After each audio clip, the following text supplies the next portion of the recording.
జనగామలో ధాన్యం రైతులు ఆందోళనకు దిగారు. ధాన్యం కొనుగోలు చేపట్టాలంటూ రైతులు డిమాండ్ చేస్తున్నారు. రోజుల తరబడి ఇక్కడే నిరీక్షిస్తున్నామంటూ ఆవేదన వ్యక్తం చేశారు. అకాల వర్షాలతో ధాన్యం తడిచిపోతోందని రైతులు నిరసనకు దిగారు. రైతుల్ని అదుపులోకి తీసుకున్నారు పోలీసులు.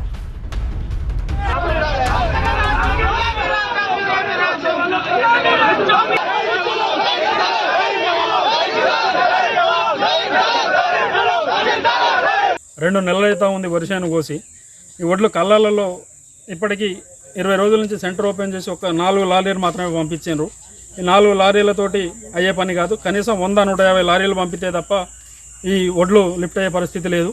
పొద్దున్న 7 గంటలకు రైతులందరం రోడ్డెక్కి ధర్నా చేస్తే అధికారులు కూడా చాలాసేపటికి 2 గంటల తర్వాత వచ్చి మేము చేస్తామని చెప్పిన తప్ప ఇప్పటివరకు ఇంకేం పరిష్కారం జరగలేదు. సిఐ గారు వచ్చిండ్రు, అధికారులంతా వచ్చి కూడా లారీలు పంపిస్తామని హామీ ఇచ్చారు. ఎక్కడోళ్ళు అక్కడ వెళ్ళిపోయినారు. ఇంకా లారీలు రాలేదు. రైతులు ఇబ్బంది పడతారు. కాలం కూడా నెత్తి మీదకి వచ్చింది. ఈ వారం 15 రోజులలో మొత్తం 150 లారీలతో లిఫ్ట్ చేస్తే తప్ప మొత్తం నష్టం జరిగే పరిస్థితి. ఆరుగాలం కష్టం చేసింది ఇప్పుడంతా కల్లాలలోనే ఉంది.